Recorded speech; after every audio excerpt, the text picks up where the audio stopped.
citizen need to be about keeping these commandments.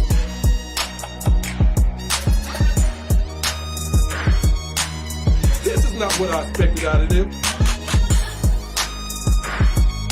The true Bible, the book of our fathers. Right. The Most High has given us guidance on what we need to do. It's Officer Eli. It's Officer Nashon. Officer Yekiel. Shalom, shalom, shalom. Brothers and sisters, Most High in Christ bless you all. And as we prepare for the Sabbath, we'll say happy prep day as we move on down to the countdown till we get to the Sabbath. I'm Bishop Yawasop, and my panel is Shalom, Israel. Most High in Christ bless. Captain Sariah. Hey, Shalom, Israel. This is Officer Eli. Shalom. Most High Christ bless, Israel. Officer Nashon. okay. And we also have Officer Eliakim, who's going to be on the side. We might pull him in from time to time. All right. So what I want to go into today is this: we have a topic that we want to discuss. The name of this topic is called 1619 Projected in Black and White. 1619 Projected in Black and White. Okay. Let's get this thing out the way first. This disclaimer here, because I'm going to have to make a disclaimer of my own as we go into it. Go ahead. Go ahead, brothers. Who's got it? I got it, sir. Come on. Israel united in Christ. We are not a hate group. We are not affiliated with any other Israelite group. Israel United in Christ is a non-violent, Bible-based movement. We do not advocate or condone any acts of violence against any race, ethnicity, or gender. We advise that if anyone hears or knows of any plots to cause harm to anyone or to break the laws of the land, you must contact the proper authorities to bring awareness to any possible threat, as stated in Leviticus chapter 5 and verse 1. All praise to the Most High. So one of the things I want to say from the offset is that this particular subject that we're going to go into is going to have many parts, definitely beyond part one. Again, the title is 1619 Projected. 1619 Projected in Black and White. So that's what we want to talk about. And the disclaimer I'm going to make is that I might have to say that some parental discretion may be advised, because some of the images and the things that we're gonna bring out is gonna be kind of heavy. Okay, and I mean, not really, but I know we have to say that technically, because we ain't gonna show nothing crazy or nothing like that. But I know that some people are waiting with their fingers on the button. They want to just take us out when we try to bring out truth, because that's all we're really bringing out. We're not bringing out no nastiness, no naked men or nothing, no madness like that, nothing like that at all. The stuff that we're talking about is truth, and it's talking about atrocities that happen to human beings, us, in our captivity. So that might be considered too atrocious and too traumatic for certain people. So we'll make that disclaimer now, so you can make your choice as to whether you want to deal with this subject or not. But again, 1619 in that particular year, because that's what we're talking about. 1619 is a rather punctual year in our history. So that's the reason why I wanted to bring it into that. Okay, 1619. Y'all have heard about the 1619 project. So I just basically put a spin on it. 1619 Projected in Black and White. Okay, and this is part one. First thing I want to talk about is that our mission is to bring out the truth of this Bible, because truth is not really welcomed right about now, especially now. And there's a lot that's been going on. And one of the subjects that we're going to cover is the sister who's supposed to be tenured in a college right here in North Carolina. Mm-hmm. The sister named Nicole Hannah Jones. Okay, she's got all kinds of credentials, all kinds of awards, all kinds of things, and it's a normal practice for people that's in that realm to be tenured when they're supposed to be. And all of the agencies that work with the sister to give her the credentials and all of that, they already have her set for tenure. But the college, what was it, UNCC? UNC. Yeah, UNC. Ain't that the Tar Heels, the so-called Tar Heels? Yes, sir. Okay, I said the so-called Tar. I'm not into sports, but there's a lot of black athletes on these colleges. So I find that to be crazy. You know, these athletes are making big money for these colleges, but yet when somebody is coming in to teach Black history, you don't want to give them the tenure. Okay, so that's something for us to think about. Okay, and we're gonna talk about all of those things, but right now we're dealing with controversy. The first thing I'm going to say is nuestra cultura verdadera. Everybody like, what the hell is he just talking about? That's Spanish, and I'm gonna tell you the reason why I mentioned that. Because those words, for those of my Northern Kingdom brothers out there, you already know what it is. But the reason why I mention that is because when I was in New York, mainly all of us, you know, IUIC, that's where we started from. When we were in New York, actually, this goes back to the One West days. We had the public access television shows. So we had the Southern Kingdom shows, The Real Jews Are Black, you know, controversial Black history. We had like 27 to like 32 different public access shows. We even had shows for Haitian for the so-called Haitians, Levi, in Creole, and actually spoke Creole on the show. So we also had shows for Ephraim, Northern Kingdom, and the name of that show was called Nuestra Cultura Verdadera. Okay, and what that means is our true culture. Okay, nuestra, our. Okay, nuestra culture, and verdadera means true. Okay, so that's what that name of that show was. So I wanted to start off with that because we are really talking about, rather than Spanish or English, we're talking about our true culture. Okay, so keep that in mind. Our true culture, nuestra cultura verdadera. Kind of like saying that, right? Let's read some of these things out the Bible. Give me the book of Hosea, chapter 4, verse 1. We're going to start reading because the objective of what we're doing in teaching the subject of 1619 projected in black and white, this is about bringing out the truth about our culture. But as we yearn to do it and as we seek to do it, there is a pushback to keep us from teaching it. And that's exactly what's going on with the sister that's trying to get inside to be tenured so that she can teach these things, okay? She can teach this truth. Okay, let's hear that thing. We're in the book of Hosea, chapter 4, verse 1. We're going to get right into it. Let me say this here. We got a lot of stuff going on. So we got many articles, many different things going to come out. So it's definitely going to go a few shows. So I pray that you brothers and sisters have the patience as we go through this because this is very important that you get this, okay? So let's deal with this controversy. Come on. Yes, sir, Bishop. Hosea chapter 4 and verse 1. Hear the word of the Lord, ye children of Israel. For the Lord have a controversy. For the Lord has a what? Controversy. The Lord has a controversy. With the inhabitants of the land. With the inhabitants of the land. So now this was talking about us in our kingdom. This is Northern Kingdom. This is what this was primarily dealing with. But we're going to bring this up to the day. Okay, read it again. Hosea chapter 4, verse 1. Hear the word of the Lord, ye children of Israel. For the Israelites, go ahead. For the Lord have a controversy. For the Lord has a controversy. Controversy. Go ahead. With the inhabitants of the land. With the inhabitants of the land. Read. Because there is no truth. Because there is no truth. Nor mercy. There's no mercy. Nor knowledge. Nor knowledge. Of God in the land. So that's how we, when in the past, under Ephraim, because all Israel went off. Ephraim went off, Judah went off, but this was primarily dealing with Northern Kingdom. There was no truth about God in the land. In other words, everybody went into idolatry and all of that. No mercy. We were doing wickedness to each other and no knowledge of God's commandments. None of that was being done in our kingdom during this time. Read. You want to say something, Eli? No, sir, not yet. No. Okay. Read. By swearing. By swearing, go ahead. And lying. And lying. We're going to talk about that lying because there's a lot of lies going on today. Read. And killing. And killing, murdering. Go ahead. And stealing. And stealing. Lord have mercy. We're in it now. Even though that was us back then, it's definitely going down now. And the Israelites are here, Northern and Southern Kingdom. The Bible tells you that both kingdoms was going to be underneath this last beast oppressed together. Read. And committing adultery. And committing adultery. That's what we're doing. We commit adultery against our wives against the husbands, all that adultery, all that's going on. And this society perpetrates it. Go ahead. They break out and blood touches blood. That's what we're dealing with now. Okay. So blood touches. This is what we all did in the past. I'm saying that because we always have to bring the contextual reason why this is written. So now that we've taken care of that, Now we're going to bring it up to date, like the scriptures say, for the things that are written aforetime or written for our learning now. So don't get happy, Esau. Don't get happy. We paid our price.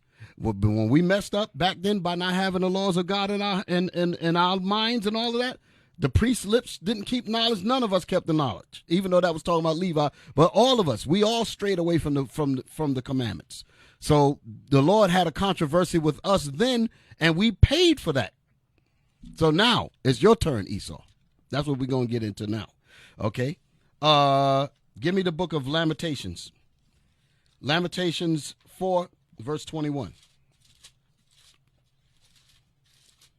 Lamentations, chapter 4 and verse 21. Come on. Rejoice and be glad, O daughter of Edom. Yeah, you glad now because you're in your rulership. We lost our rulership because of wickedness and evil, no doubt about it. We got punished for it. The book of Deuteronomy, the 28th chapter, just lays it all out because that happened to the whole 12 tribes of Israel. Now, while this is going on, Edom is in their power. They're in their rulership, and they're glad. Come on. That dwelleth in the land of Uz. That dwelleth in the land of Uz. Go ahead, like the Chaldees. Come on. The cup also shall pass. Hold it. The what? The cup also. The cup also. What cup? The cup of judgment. The cup that happened to us was judgment, and we paid for that. Now this same cup is coming to you with all the evil that you're doing now, and it's all going to be brought out. Now, we often talk about when we bring out too much information because this society is on an eggshell of lies. Whenever truth hits the surface, the people start trying to hide the truth, trying to cover it up. Okay? And the word controversy, by the way, let me break that down. Controversy, like I read earlier when I was making a point about the Northern Kingdom show that we had, Nuestra Cotera Verdadera. Verdadera means truth. Okay? So when you talk about controversy, you're talking about against truth, okay? A contra means against. Verdi and verdadera all mean, or versi, so you can understand, means truth. So this society is against the truth. That's the reason why they lie about what Christ looked like. They lie about what the Israelites look like. They lie on all kinds of history. Right. Okay. So controversy. Read that again. Rejoice. Lamentations chapter 4, verse 21. Rejoice and be glad, O daughter of Edom. O daughter of Edom.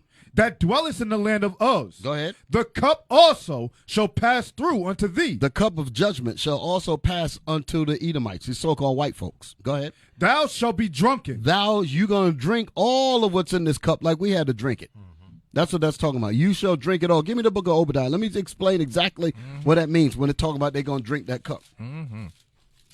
You know the verse I'm looking at? Verse 10? Yeah. Is that? No, I think it's further down. Verse 15. Start there. I got verse 10 later. I'm saving that one. Obadiah, verse 15. For the day of the Lord is near upon all the heathen. All of the nations. The day of the Lord is destruction for all of the nations. We're going to read that at the end of the series. The destruction is what this is talking about. Read that again.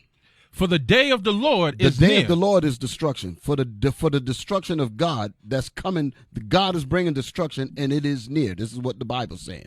Read it again. For the day of the Lord is near upon all the heathen. Is near upon all the nations. Come on. As thou hast done. As the nations have done against Israel, because that's what this is about. Go ahead. It shall be done unto thee. The things that you've done to us is going to be done unto you. Go ahead. Thy reward shall return upon thy own head. Thy reward shall return upon thine own head. Go ahead. For as ye have drunk upon my holy mountain. That's what I'm talking about right there. For you have drank upon us slavery.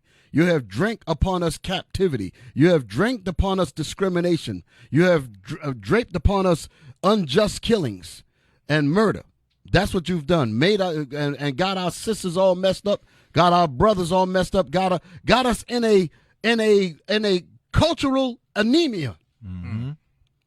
The nation of Israel is a cultural anemia, meaning anemic, meaning we have no memory of our past. Negroes. That's why I say that Negroes. When I use the term Negroes, we were made here. Mm-hmm. They've remade us. They deleted all of what was in our heads that gave us our substance to tell the world who we really are, you hit the delete button and basically started us off in captivity. And that's what your school systems are about. Your school systems don't even teach us anything beyond 1600s to make us think that this is the way we're supposed to be. This whole society is designed that way. So when that sister was talking about coming into the schools, they looking at that, they say, you are threatening the whole boat of white supremacy. Because if you start bringing this truth in, the wall's going to crack. Right. And we don't need that. So they're going to make up reasons to not bring the sister in. And I'm just talking about that because they're looking at that and they say, you know what, she could be a segue or a conduit to this truth. So they're trying to cut off all ties that even might have the slightest remote to bringing people to the Bible. Because what does 1619 brings in? Deuteronomy, the 28th chapter. So they're trying to get rid of that understanding. They're trying to get rid of the Bible's period. Right. They're trying to take it out of the schools to delete the connection. So they said this sister being in a university, hell, they got more Negroes in outer space than they do with tenured black college professors. They put a nigga in space before they put him in a college campus to educate his people or her people. Wow. So that's what they're afraid of, and that's what the controversy is all about. Read that again. Obadiah, verse 16. Yes, sir. For as ye have drunk upon my holy mountain, For you have drank all this evil upon us, so shall all the heathen drink continually. so shall all of the nations, they shall have a continual glass of this same thing that they did to us. Okay? The only difference between the nations and Esau is going to catch complete hell, because what that chapter is talking about Edom. Thus saith the Lord concerning Edom. That's what the first verse say. So that's mainly talking about him. In the Bible, and even in their records, they say that there shall be no mercy for the nation of Edom. It said, what it say? For she is the only neighbor of the Israelites who was not given any promise of mercy from God. Okay, so they're going to catch complete hell. Read. Yea, they shall drink, and they shall swallow down. They shall, the nations shall drink. This is mainly talking about Esau. When you read this in Isaiah particularly, that's what this is talking about. They shall drink this cap. They're going to drink amnesia. That's what it's talking about. Because like we was never a nation, that's how they're going to be. I'm going to read that out the Bible. Read that again. Yea, they shall drink. They shall drink, they're going to drink anemia. Go ahead. And they shall swallow They down. ain't going to remember their big pride, bold eagle. They ain't going to remember Donald Trump. They ain't going to remember nothing. They ain't going to remember no red, white, and blue, Star Spangled Banner, all that's going to be erased, like you erased our history. That's how you're going to be. I'm going to read it out the Bible so you can be crystal clear. Read. And they shall be as though they had not been. They shall be as though they had not been a nation. That's how we were. That's what they did to us.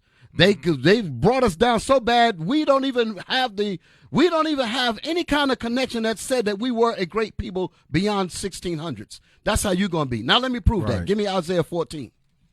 Give me Isaiah 14, 21 or 22. Give me 22. I know what 21 says. Give me 22. Isaiah 14, 22. Yes, sir. Because this is a chapter that's talking about the fall of Babylon the Great. That's what Isaiah, the 14th chapter, is talking about. Isaiah chapter 14 and verse 22. For I will rise up against them. For I will rise up against Esau. He's the Lucifer that Bible's talking about. When you read up in the chapter, Lucifer is the devil, the mystery of iniquity. That's him. Read.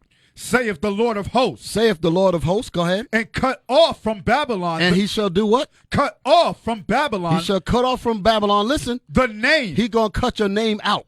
Go ahead. And remnant. Your remnant. He gonna cut all your status, all that so-called white supremacy is gonna become nothing. Read. And son. He gonna cut your son's name off. Go ahead. And nephew. That's how they did us.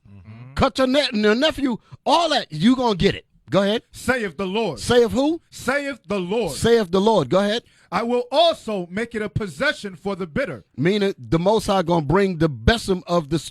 He gonna bring destruction into this whole system. So it's talking about the obliteration of this country. That's what the Most High is talking about. So you just read it in the verse, the lines right before that the Most High said going to cut your name off, your son's name, your nephew, you're going to cut all that off. That's what Obadiah was talking about. Go back to Obadiah.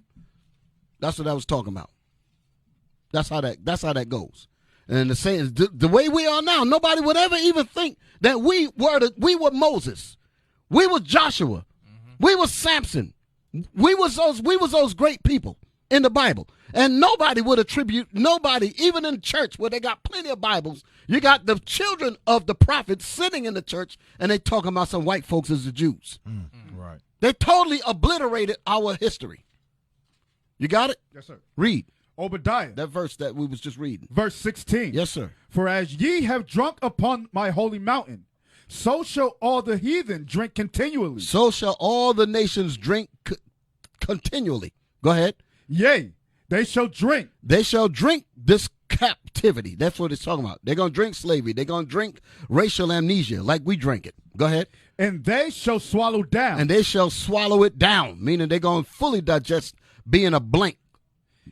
Go ahead. And they shall be as though they had not And been. you're going to be like you was never a nation. You're going to be just like they did us. That's what's going to happen to you. That's reap what you sow. That's how that works. So, Bishop, they ain't going to be able to just put that in their mouth and spit it out. No. They They're gotta going swallow that to thing. swallow that Get turpentine every bit down. of it. What's that kind of medicine that they don't like? Boy, Castor oil? No, you said one. Turpentine. Got They don't want to. Yeah. skull and crossbones on front of it. Yeah. They're going to drink that. They're going to drink it.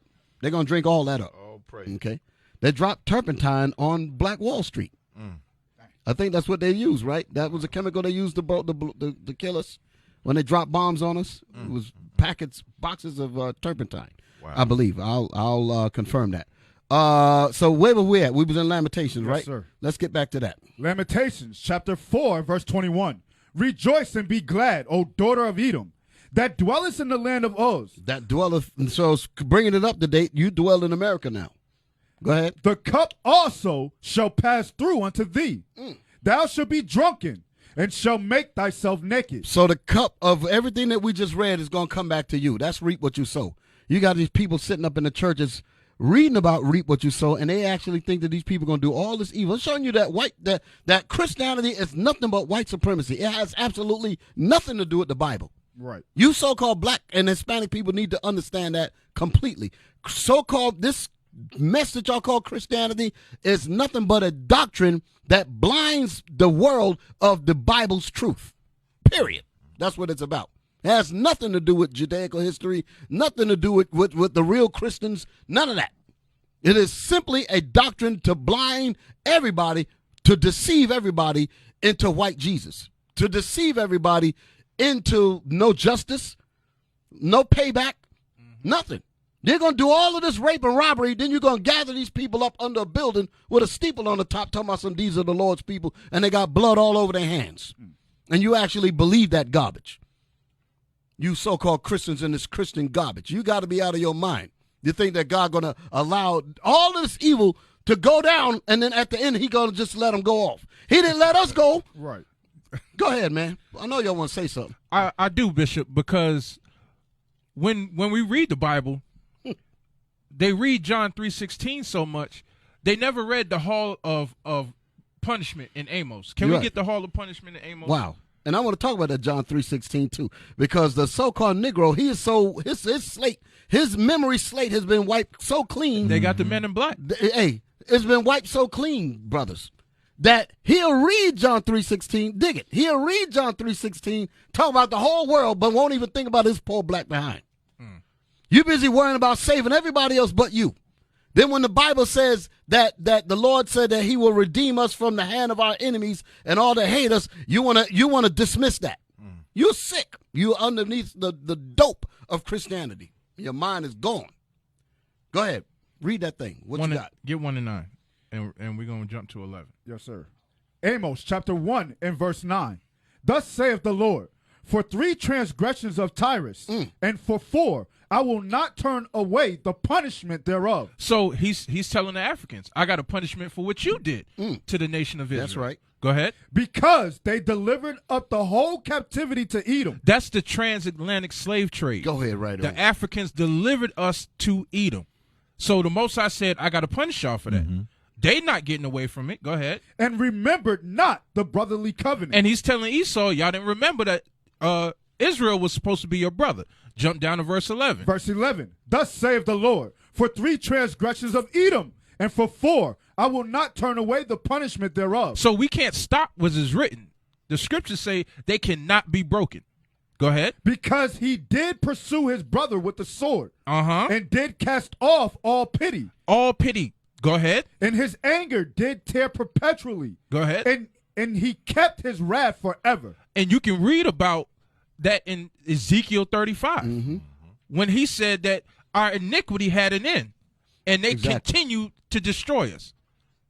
Go ahead. Exactly. So again, our people that have not been learning the Bible at all, and that's why there's such a controversy against. They're trying to really get rid of the Bible, not talking about a gay Bible, any kind of thing to just get rid of what the Bible is really saying, because they're running from justice. That's what it is. They're running from justice, and the justice is in this Bible. So what's the best way? If I'm a fugitive from justice, literally, because that's what they are, a fugitive of justice, what would be the greatest thing for me to do? To get rid of the law that says I'm got to pay for my crimes. Lie on it. Just change everything around. Turn things totally upside down, like the book of Isaiah say. Surely you're turning of things upside down. That's what they did. Lies, complete lies. Let's go back to that Lamentations. Yes, sir. Let's get some more of that thing. Lamentations chapter 4, verse 22. The punishment of thy iniquity is accomplished, O daughter of Zion. He will no more carry thee away into captivity. So the Most High says, after he speaks about in the 21st verse, he says, O daughter of Edom that dwelleth in the land of Uz, he said, the cup shall also pass to you. It shall pass through unto thee, and you shall be drunk. You're going to be drunk just like we were drunk. You're going to drink it all. And then it says, and you shall be made naked. All of your glory and your pomp, all that's going to be brought down to nothing. That's what the Most High is talking about. So then he says in 22, read it again. Verse 22, the punishment of thy iniquity is accomplished. This is what you was talking about, Officer Eli, when you went to Ezekiel. Our punishment is up. This is the reason why I was saying about what we did during the time of in Hosea, in the book of Hosea. It was also talking about that time because we paid for what we did. We messed up. The Most High jacked us up. We went many days without a sacrifice, many days without a king, all that. And we went completely down when you read the book of Thessalonians. Okay, we went completely down. And now it's time for that man of sin to be revealed. That's where we're at now. Read that 22 again. Verse 22. The punishment of thy iniquity is accomplished. Go ahead. O daughter of Zion. O daughter of Zion. He's talking to us now. These are words of comfort to the Israelites that have felt the brunt of the lash from the Most High.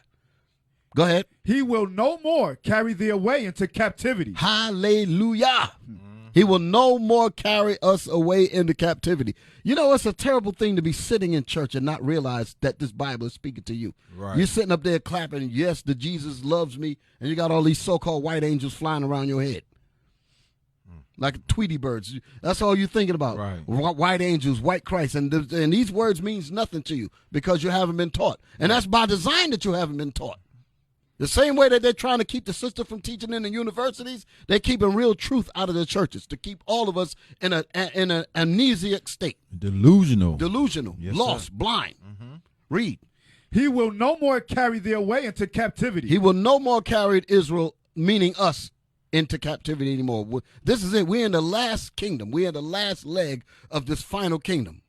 Okay, read. He will visit thy iniquity, O daughter of Edom. And the iniquity, O daughter of Edom, is what you did to us. Let's get the book of Obadiah. Let's find out what the iniquity is.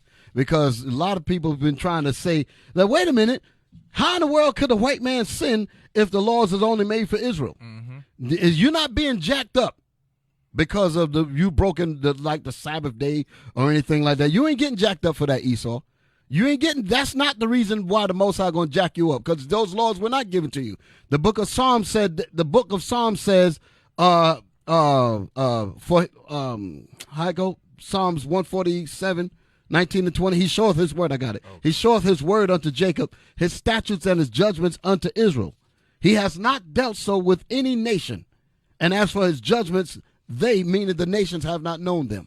So they're not getting jacked up for that. Although they understand that there's a basic difference between right and wrong, but the wrong that they're going to pay for is the wrong that they did against us.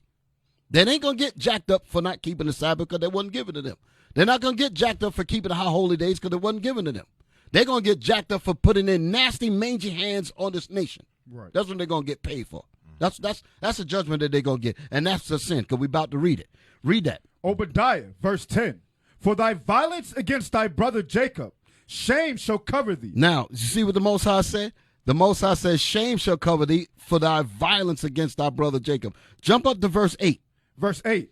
Let's find out who it's talking about again. Come on. Shall I not in that day, saith the Lord, even destroy the wise men out of Edom? Do you see what the Most High going to do that to this system right here? Your popes, your presidents, your wise men, the Most High going to smack them in the head with derision. They ain't going to be able to they're going to, brothers with a Bible, going to shut this whole system down. Wow.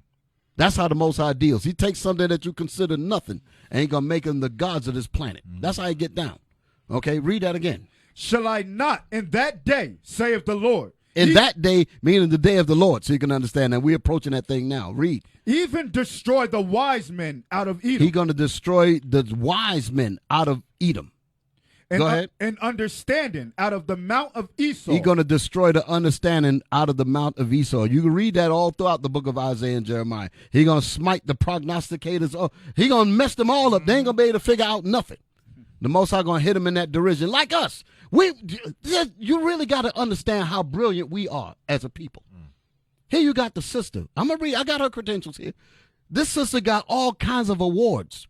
She got so many awards. I'm talking about the sister that's supposed to be tenured in this university. She got so many awards in one body, meaning her own self. Whole panels don't even have the collection of awards and achievements that she have. So we are brilliant people. But look what happened to us. We've been slapped in the head with blindness as if we had nothing. That's how you're going to be. So your so-called wise men, your engineers, your all that mess, they're going to be like blubbering idiots when the Most High is done with them. Read that again. Verse 8. Shall I not in that day, saith the Lord, even destroy the wise men out of Edom? Go ahead. And understanding out of the mount of Esau. He's going to take your understanding out. And thy mighty men. And your mighty men. O Teman. Teman represents the Germans. Go ahead. Shall be dismayed. Shall be dismayed. They're going to be confused. To the end that every one of the mount of Esau may be cut off by slaughter. That's Isaiah 14:21. That's what that's talking about. You ain't got to get it. We're going to read that later. We're going to be cut off by slaughter. God got slaughter prepared for you. Okay, read on. For thy violence. Why is he going to do this? Because of what? For thy violence against thy brother Jacob. For thy violence. This is the reason why you're getting it. Not because you broke the Sabbath day. Not because you broke the Day of Atonement or anything, because that wasn't given to you. But because you put your mangy hands on this nation. You raped our women. You cut up our children. That's what you did. You're going to pay for that. Read. Shame shall cover thee. Shame shall cover you. Go ahead. And thou shalt be cut off forever. That's what the end of Obadiah talking about. Every last one of you going to be burned up till ain't none of you left. But you're still here because you got to get your justice. You got to get your judgment. So you ain't escaping. You're not escaping. All praise to the Most High for that. So here we are today in confusion because of racial amnesia. Racial amnesia. You know, when I looked at that term because the Bishop had did I'm trying to remember, on one of his Shout Out Tuesdays, he featured Reverend K. Price, the black preacher, looked like Richard Pryor a little bit. He had him on it. I think he did now. I think somebody said COVID got him. But he was teaching. He went off the script, I should say, because when you're bound in that Christianity garbage, you have to stay within the parameters of Christianity, and they're monitoring, they're watching you. They said, wait a minute, he done went beyond the curriculum and the syllabus of what we given him. He's, they said, no, he's way out of line. So he even said, he was saying it, even though he ain't going to the Bible, he didn't prove what he said, but he was saying it. Right. He was bringing the information out. So not long after that, boom, he gone out of. I don't know nothing about it. I just say he ain't here no more. That's what somebody said. I don't even have proof of that. But he was going into this whole thing about racial amnesia. I'm gonna play the clip later on in the lesson. Hopefully, I can get it in this one. But go back and check Bishop's if you want to get the full weight of what I'm saying. Go back and watch Bishop's Shout Out Tuesday featuring Reverend K. Price. Just put it in like that and it'll pop up. A lot of information in that video, okay? So here we are today in this state of racial amnesia. Now, that's what I'm going to talk about now. And here's the cause of our racial amnesia. There's been a lot of controversy surrounding the slavery history curriculum. Okay? Slavery history in the schools, they've always had a angst about allowing that to be taught to our people. Then you have this man, Mitch McConnell, okay? The GOP leader, or was, I think he stepped down. There's something going on with that. But Mitch McConnell, he wrote a letter to the Secretary of Education to basically abolish true history. Can you imagine that?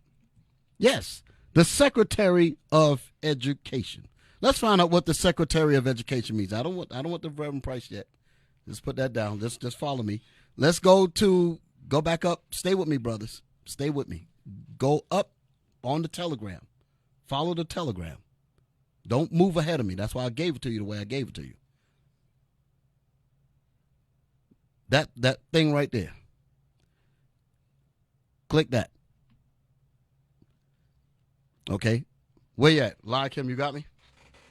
Now, this is what I want y'all to understand, because Mitch McConnell, and we're going to show you the video where he says this.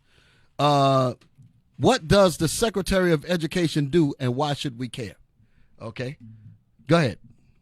The appointment of Betsy DeVos as Secretary of Education has no doubt caused some controversy and parental concern, particularly after a tumultuous first few weeks, which included the reversal of the so-called bathroom ban, an interview in which she seemed ambivalent about her department's future, and a protest at the only public school she has visited thus far. Okay. This is just getting into some of the areas, but what specifically are we talking about? Go to the picture that I sent y'all, because I zeroed in. Move it down, move it down, move it up. Move it up, move it up, move it up. Right there, what that, right there, the department. Let me see. What is the Secretary of Education responsible for? What is the Secretary of Education responsible for? The Department of Education establishes policy for, administers, and coordinates most federal assistance to education. Let's stop right there. So Mitch McConnell, he wrote to the Secretary of Education, basically putting pressure on the department to basically ban the sister. And the way that they use it is that because they have control over federal assistance to education. So in other words, if you do this, you won't get certain kinds of funds to get books, computers, stuff like that. These are how they manipulate schools. So Mitch McConnell, what is his department? Is he in Treasury? Or was in Treasury? He's part of the Congress. I forget what part, but he's somewhere in the president's cabinet. So he works for the president of the United States. Look him up. Okay, so we can do that. But read that again. What is the Secretary of Education responsible for? What is he responsible for? Here it is. The Department of Education establishes policy for. So policies, meaning rules, are written. That's what they do. Go ahead. Administers. They make policies for the administrators of education. Go ahead. And coordinates most federal assistance to education. And they coordinate most federal assistance to education. So the secretary works with Congress, works with the various branches of government to receive X amount of funds to take care of whatever is on the books for education. Okay? So if you got some people that's influential in that, they can determine how much aid you get towards this project, to that project, that kind of thing. That's what we're talking about. So that's the point that I want to make with that. Now let's go back to the lesson. All of that other stuff about the bathrooms, that's secondary. I wanted to get to this piece here about what their real point is. It assists read the rest of it. It assists the president in executing his education policies for the nation. For the nation. Go ahead. And in implementing laws enacted by Congress. And implementing laws enacted by Congress. So you really have a lot of control that's going on in the educational system. And for the fact that Mitch McConnell made a connection to the Secretary of Education, you really got to think about it. How important is education? Education makes the difference between damn near everything and nothing. If you can't read or write, if you can't even think properly, don't know how to maneuver, you'll be a blubbering idiot. So, you have situations like Brown versus Board of Education and things like this. There was a reason for that, to keep us dumb, They keep us stupid. Don't want us to read. Don't want us to be able to figure things out. You need to be able to read, write, and do those kinds of things, and have the ability to organize. You can't do that if you don't have a certain level of education. Not saying that their education is superb. No. But when you've taken away everything that we were about in slavery, a complete slate, we have nothing to fall back on, and then you deny us any kind of way for us to even, what they say, pull yourselves up by your own bootstraps. We ain't even got no damn boots. Right. What straps? They took the boots from us, and it said pull yourselves up. And then when you try to even read a little bit something, you were severely beat or killed. Okay, so this whole educational mess is just what it is, a big mess. Give me my video now. Let me see. Come out of this. Yeah, that's it. That's what I want. There, started from, give me the times that I gave you. Start from the beginning, right? Come on, let it rip. Now that a conservative effort to suppress classroom lessons about racism and slavery. The Times reporting on nearly a dozen Republican-led states seeking to ban or limit how the role of slavery and the pervasive effects of racism can be taught. Fox News goes all in on the issue. Curriculum that teaches their kids to hate their country. The political left, in perpetuating this myth that America is a fundamentally racist country. Joe Biden now wants to spend your money on critical race theory lessons. You heard people in the background in the studio laughing. That daggone thing was crazy as hell. Back them dudes up again, because you gotta deal with all of that. You know, I remember a long time ago, one of my cousins back in the world, we would have conversations about different things, and he said, you always got to stop people, because you can't just let anything go unchecked. You can't let any words just get out there and leave it on the table. Go back and say, no, Negro, let's back up. That message you said there, we got to deal with that. We can't let that go. So listen to some of this crap that they're saying. Play. Can be taught. Listen. Fox News goes all in on the issue. Curriculum that teaches their kids to hate their country. The political left. Stop. So the point that he's making, what's that, Tucker Carlson? Yeah, Carl. He said that the curriculum of the 1619 Project, because that's what he's talking about. You got that, and then you have something called CRT, critical race theory. That they use those words, those two terms interchangeably when it comes to teaching about the real root about us. And the real relationship that we have to these people in this country, bringing up the truth about why these black people are in the streets looking homeless and all that. Here you got people trying to say, what's wrong with them?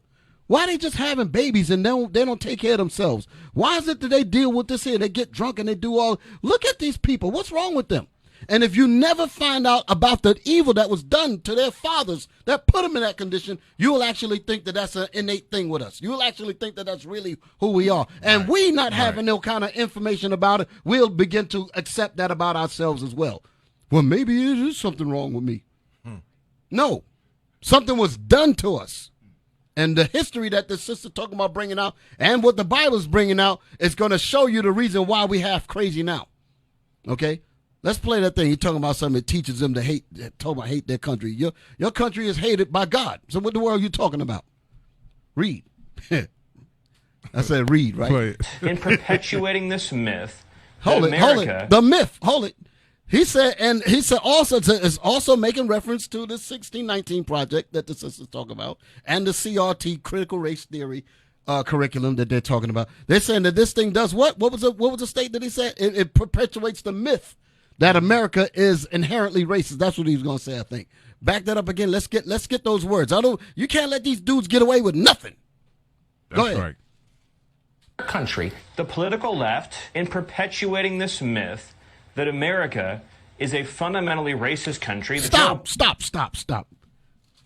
How is it a myth to say that this country, the origins of it, is literally inherently racist, when it was literally built on destruction? It was built on the murder of Gad, built on the decimation of Northern Kingdom, Santo Domingo, Puerto Rico, the so-called Mexicans. Even to this day, they still. Why do people down there living in squalor? Because of these people. When you talking about, and just because you say it, you bring it up, they say, no, you're being influenced by the wrong kind of curriculum. Because our country is not really racist at all. It's really one nation under God. Gold, oil, and drugs. That's what they really mean. They ain't talking about God at all. It's talking about robbery and murder and thievery of people's gold, of their oil, and the drugs, like Noriega. All that was part of them. Go on. Lord have mercy. Biden now wants to spend your money on critical race theory lessons for our country's already distressed students. And just think Last about what month- he's saying. When he's saying your money, right? He's talking about the Edomites, so to Right. speak. Right. He's not talking about the regular taxpayers, the blacks and Africans Americans that need to understand their history and where they come from. Right. He's saying they're going to spend your money. Right.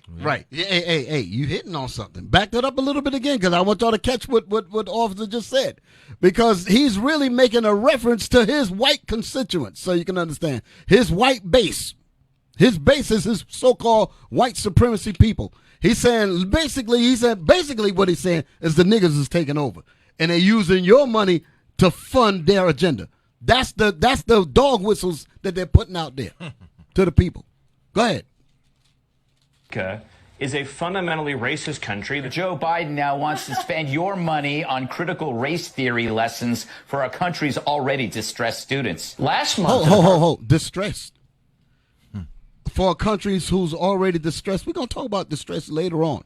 Because, and I'm going to just say this, when they talk about distress, they ain't talking about the distress that they caused us. They're talking about the distress of them finally having to pay for the evil that they've done. Here you got schools giving therapy to so-called white kids who saw Derek Chauvin go to jail. Could you imagine that?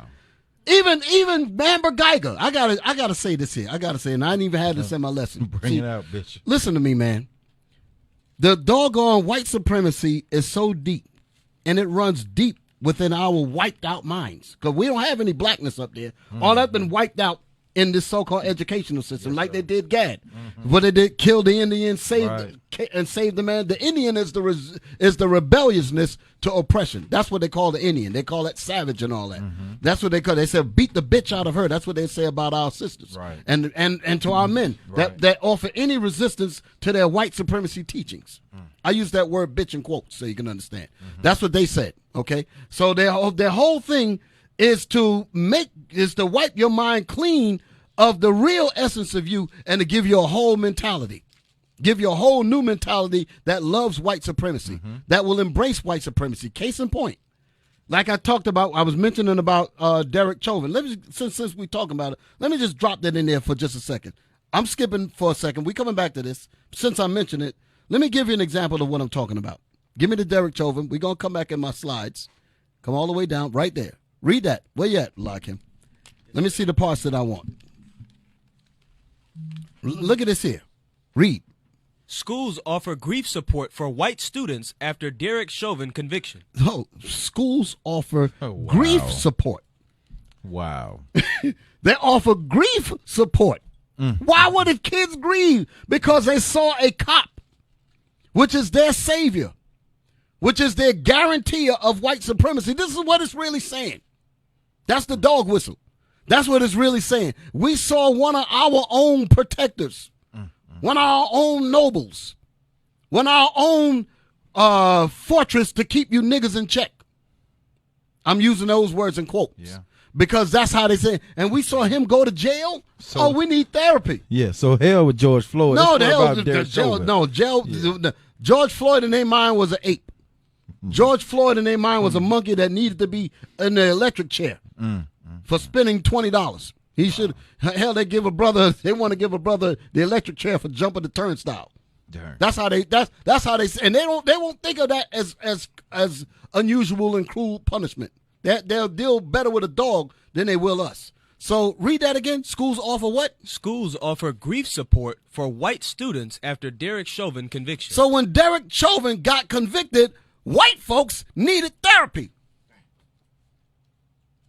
That is a hell of a title. They needed therapy. I don't even care what the articles say. The title says it all. Right. When they saw their white man, when they saw their supremacy and him and his badge and all of that. When they saw him getting cuffed, the white psyche was depleted, was lopsided, was messed up. And that sickness is so pervasive. This is the reason why it transcends. When white folks feel a certain way, it transcends into us as well. Yeah, I'm going to say it. When white folks need therapy, black people takes on the mindset of their oppressors and do the exact same thing. And that's the reason why that brother, what was his name? John, in Botham, the brother. Botham John, the brother, came and hugged the doggone woman. You're right. Hugged the cop, the murderer that murdered her brother. Because seeing her go to jail, he needed therapy. Because he has the same mindset as these white kids. Christianity, that's what Christianity is made for. It's to make the black mind be just like white folks. Right. He's up there crying and uncovering, and his brother dead for eating ice cream in his drawers in his own house that he paid for. He dead. And the hoe tried to, I'm calling her a hoe. She tried to cover it up. Yeah. When she made the phone call, she was very, if you listen, you find it in 911 tapes.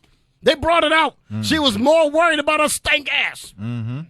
Worried about how the phone call was going to be used to incriminate her. Wow. She was very calculated in how she was bringing out the information. Right.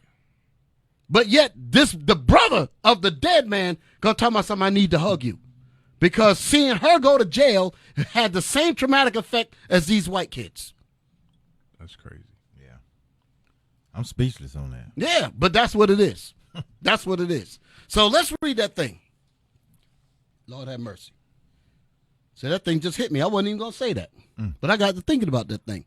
Come on. Former police officer Derek Chauvin was convicted of second-degree murder, third-degree murder, and second-degree manslaughter in the death of George Floyd on April 20th.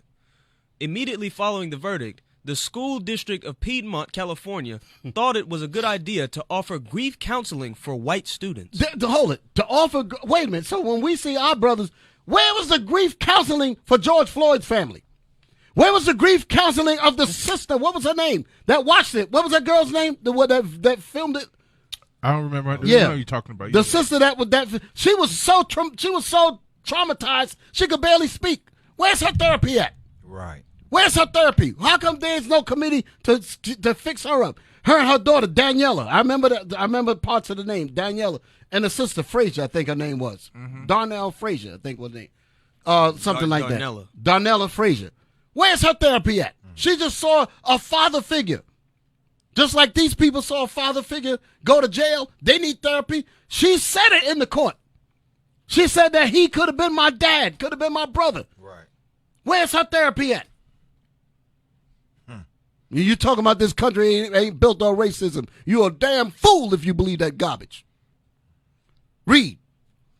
The SF Gate reported that Cheryl Wozniak, the assistant superintendent of educational services at Piedmont Unified School District, sent out an email on April 21st to students and staff at Millennium and Piedmont high schools in light of the verdict.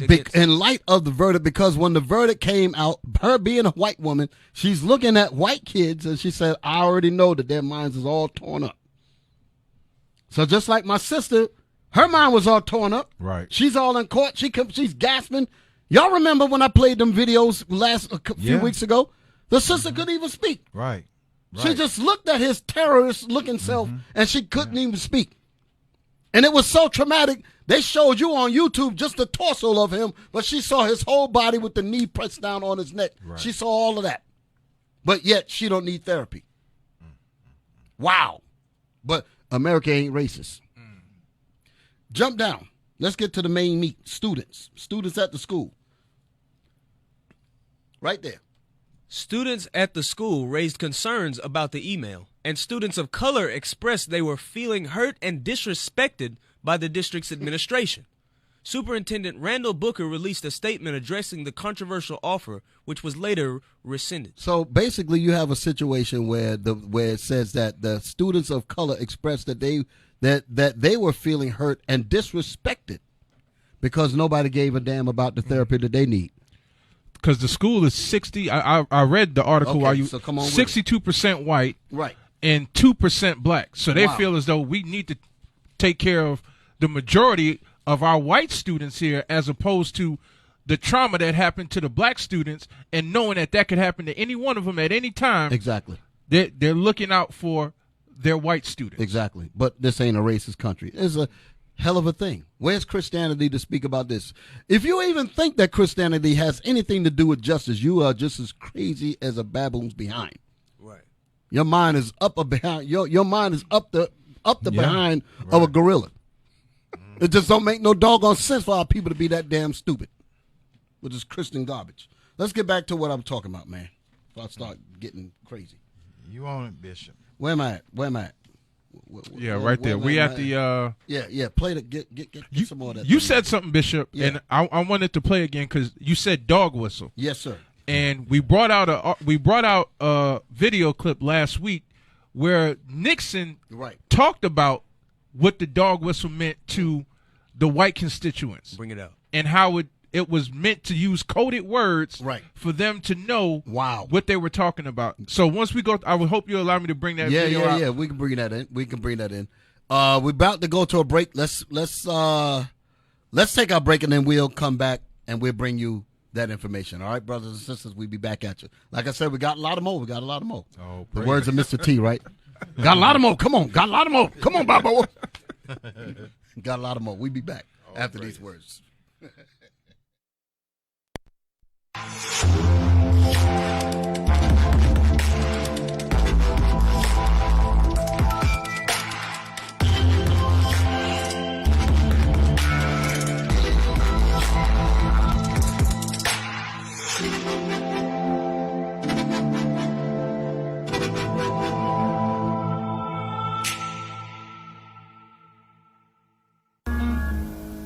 Just another day. That the Lord has kept me.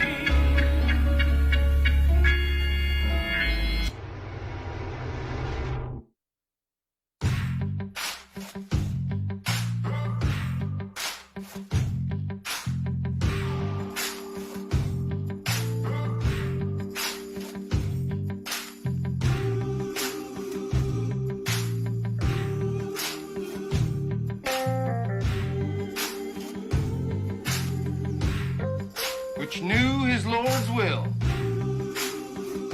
Which knew his Lord's will.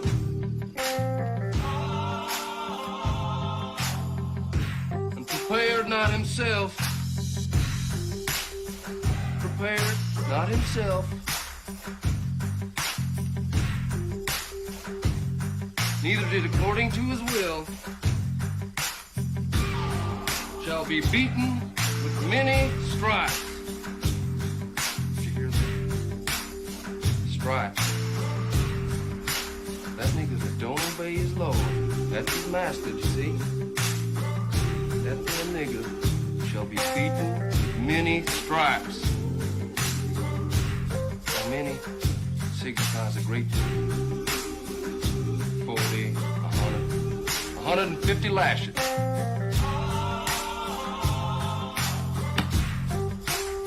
That's scripture.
Wow.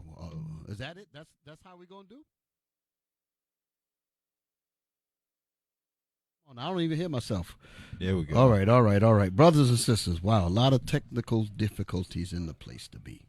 We're back, brothers and sisters. Y'all got that video? You say you wanted to bring something out? Y'all got the video? Yeah. Go to about 1 minute. Not this one. The one I just posted. Now, we're coming back to this one that I just had up there earlier. We're going to get back into Mitch McConnell. I ain't done with his behind yet. Go to about 1 minute. Start at 1:35. Because Bishop was talking about dog whistling. Mm-hmm. So Nixon had something to say about that. Well, that was his advisor, wasn't it? Or was it Nixon? His advisor. His advisor, Lee Atwater. Right. Yeah, play. Dog whistling about law and order and the silent majority. And then Ronald Reagan brings it home. So this is his advisor. Yeah, Lee Atwater. I remember. Right. So he's going to speak about the dog whistle, what they call dog whistle politics. Go ahead. So you start out in 1954 by. Go ahead, let it play. It's going to talk. By saying nigger. By 1968, you can't say nigger. That hurts your backfire. So you say stuff like forced busing, states' rights, and all that stuff. So you see what it's telling you. He's saying that instead of them changing the words around and saying nigger, they're using like states' rights, even though they know that states' rights doesn't apply to you. Right. But everyone else that they're dog whistling to already has the signal when they're using these terms that, like when he said, the guy said, what did he say about taking your hard-earned money? Right. That wasn't meant for us. Yeah, exactly. Black folks talking about some. Yeah, he's talking about us. No, he wasn't talking about us at all. He wasn't talking about us at all. Okay, go ahead. I think we got just a little bit more. Let me give the science, because I don't know if they're going to say it here. The whole point about dog whistles, the reason why that term is used for those that don't know, human beings have in certain fields, they tell you that the range of human hearing is from 20 hertz, 20 cycles of sound waves, so you can understand. 20 hertz of sound up to 20K or 20,000 hertz of sound. So within that parameter, that's the range of human hearing. But dogs can hear outside of that range. So if there's a noise that's made, the dogs can hear it, but you cannot. So that's what he's saying here. They say things to their constituents, to their people, that only they pick up, that that we don't understand at all. So you'll look at words like force busing when they're really saying nigger, because that's what he was talking about. When you go up in the beginning of it, right, he said you got to take the word nigger out and bring it into more nicer words, like force busing, state rights, when they're really saying nigger. That's what he's saying. Mm-hmm. Exactly. Was there a little bit more on that before we give it back over to Bishop? And that's the advisor to Ronald Reagan. That was Nixon, the president. Right. But he was under Nixon too. I'm thinking of, was it the same? I think he was under Nixon. He was under Nixon also. So go ahead. You're getting so abstract now. You're talking about cutting taxes and all of these things you're talking about are totally economic things, and the byproduct of them is blacks get hurt worse than whites. We want to cut this, and we want is much more abstract than even the busing thing. Abstract. Even that word abstract, meaning that you're not even getting what it's really about. It's an abstract way to affect you, but it's still tearing your behind up. Because he said it himself. He said it's gonna hurt blacks more than it's gonna hurt whites. Right. But they're sugarcoating it so that they know, hey, we're saying this way, but this is really for us. We know it's gonna affect them worse. But we gotta bundle it, we gotta package it up this way, so that it looks like we're talking to everybody. Right. Now, what's amazing about that? Now you understand why it is critical that they don't give us quote unquote education, because you'll be able to figure stuff out like this here. Exactly. By keeping us dumbed down and stupefied, they'll talk circles around you about killing your family, killing your babies, and everything else, and you'll be talking about something. Can I give a hug? You'll be talking that madness. That was the gist of it. Play a little bit more. Let's see if there's anything else. And a hell of a lot more abstract than never. He's able to convince. All right, that's it. All right. All right. So let's go back to the other video. Let's tie that thing back up together. Where we was at. Okay. So now we're back with start it again so we can get the thought again. Okay. But that was some good information because a lot of the way these people speak, it is in dog whistle politics because they're speaking around you, but they're speaking around you to lower your defenses. That's the point. It's actually the policies are designed to keep us blank in our minds, to keep us in an anemic state. That's the whole setup of this whole system, to keep us as slaves, period. So they have to speak in a way to make us feel comfortable with our slavery, so they'll speak in dog whistle terms and talk to all of their constituents so they can be on one accord to keep us oppressed. That's how that goes. You know what's heavy about that? Education has a big part of that. Go ahead. Is that they're so smart that they even went, because they know that even in our own language, we use slang and different urban terms that we only understand. Exactly. So they went and even started making dictionaries so that they could understand how we talk. Check that out. But you still won't understand what they're saying. Right. Here go the white man. Chill out. Right. The hell is this? I hear them say so. Chill out. Chill. Chill. Right. What the hell is this? Right. Amazing. Yeah. Jesus Christ. That's exactly right. What a horror. It's like it's like seeing, it's like watching, what's his name? George Michael singing with Stevie Wonder. Oh Lord. Or Patti LaBelle. Or Patti LaBelle. Cindy Lauper and Patti LaBelle. Right. Lord have mercy. Jesus Christ. Come on. That thing. That's how these things, when they're trying to use our slang. But y'all get the picture. Right. Come on with it. Slavery and the pervasive effects of racism can be taught.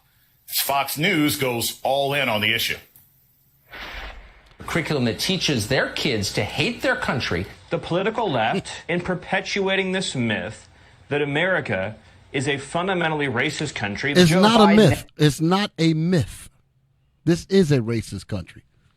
Right. It is a racist country, period. Go ahead. Hey, ask Gad if this is a racist country. Right. The so-called Native American Indians, ask them. Go ahead. Spend your money on critical race theory lessons for our country's already distressed students. That was the point right there. Damn, I'm glad you caught that thing. He said to spend your hard-earned white dollars, your precious white money. You spending the niggers are taking your money and spending it to educate them so they can take us over. That's what they're saying. Almost sound like Clayton, yeah. Like Clayton Bixby. Right. Clayton Bixby. Yeah. Go ahead, man. Oh boy. Wow. I don't mean to laugh at this stuff, you know. I know sometimes you got to give some comic relief. Right. I understand that. But do not misconstrue our laughter as to water down the seriousness of this. Exactly. Do not do that at all, because we as serious as things could be about this. Go ahead. Education proposed a regulation that directs tax dollars to the race hustlers who traffic in this poison. Hold it. That traffic, listen to the words of that trafficking like it's drug traffic. Can you believe these pieces? Can you believe these guys? You're trafficking in like you're trafficking in dope. We're talking about truth. We're talking about accurate history. They said trafficking in this poison. Like it's a drug deal. Right. That's how these people feel about. So when we read that in Hosea, when we were talking about us, it's really talking about how these people get down today. There's no truth, no love of the Most High, no laws, no nothing. And any threat of truth is going to bring straight up panic and outright damn hatred and bloodshed, to the point they're going to label, hey, if they're saying that about the curriculum, it's no wonder why they call us a hate group. Exactly. It's no mystery why they said that. Here you reading the Bible. We are against all kinds of violence and everything else. We're against it. Brothers and sisters know that. Everybody knows that. They know that, but they say they can't say it. And you're going to label us the same way as you labeling the sister. Why? Because we read in the Bible. You still holding on to those records that's going to condemn me. You are a hater. Go ahead. Tucker's the last person who should be talking about any form of trafficking. Now, parts of academia are aligning with the right-wing rhetoric, and in doing so, exhibiting cowardice and a lack of integrity. Case in point, Explosive fight over the Pulitzer Prize-winning journalist Nicole Hannah Jones. Hold on. Let's break that down. Pulitzer Prize winner. Let's start there. Could we look that up? What does it mean to be a Pulitzer Prize winner? Because she's not just some sister, not just anybody. This girl we're rolling with credentials. And there was another award that she won called the Peabody Award. I didn't even know they had a such award as that. I remember the character Peabody. Some of us had nicknames, they called us Smarty Pants. Smarty Pants and stuff like that. Pulitzer? Pulitzer, yeah. PLRTZER. I already saw it. There you go. What does that mean? Let's read that. Where you at, like him? Give Pulitzer it to him. Prize. What does it mean? What is a Pulitzer Prize? She won the Pulitzer Award. So, okay, go ahead. Scroll down. Stay with us, brothers and sisters. Because like I said, we have so much information that we want to bring out. But I don't want to just throw it out there just for the sake of getting to it. Right. Let's take our time and go through these pieces very carefully. Okay? Pulitzer Prize, an award for an achievement in American journalism. So that's what the sister was in journalism. Literature. Worked for the New York Times. Yeah. Columnist. Go ahead. Literature or music. Or music. Go ahead. There are 13 made each year. There are 13. So there are 13 made out of everybody on the planet. Only 13 people get it a year. So that means she knocked out everybody else that might have been a candidate, except 12 others ahead of her that year. I want you to understand that. And she's a black woman, but they said we can't learn. They said we stupid. They said we this, we that. That's just one award. What's the next one? Go back to the video. But it didn't say what it was, right? That's all it said. What else did it say about the Pulitzer? Does it go any further? No? Okay. What else did it say about the sister? So it's an achievement in journalism. Okay, so you get a certain amount of accolades for journalism under that. Go ahead. Aligning with the right-wing rhetoric, and in doing so, exhibiting cowardice and a lack of integrity. Case in point. Explosive fight over the Pulitzer Prize-winning journalist Nicole Hannah Jones, a recipient of the MacArthur Fellowship. Stop. Hold. MacArthur. Hold. That's another one. The MacArthur, what was it? The MacArthur Fellowship. Let's look that up. MAC. I've seen that name before when you watch PBS, Public Broadcasting System, in the Channel 13 in New York. Those. I think there it is. The MacArthur Foundation and stuff like that. So she won that. The fellowship thing. The fellows program. Let's click that. She won that. You can read it from right over there. I see it from the right over here at the read that. Hit the Wikipedia.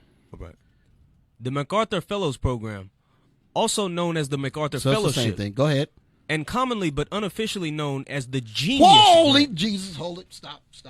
Unofficially known as the Genius. So in other words, it's just because it's unofficially known as, everyone has dubbed it genius. That's basically what it's saying. Not saying that it's not genius. It's just not called genius, but it holds the weight of a genius. So not only did she win the Pulitzer Prize in literature, she's also a recipient of the MacArthur Fellows Program, also known as the MacArthur Fellowship, and commonly but unofficially known as the Genius Grant, a prize awarded annually by the John D. and Catherine T.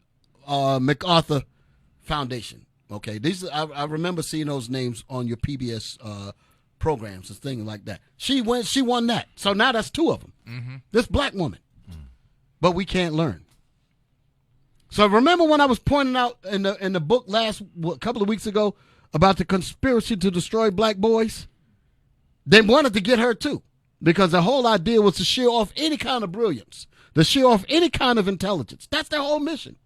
Let me show you something, since we on it. Put the camera on me for a second.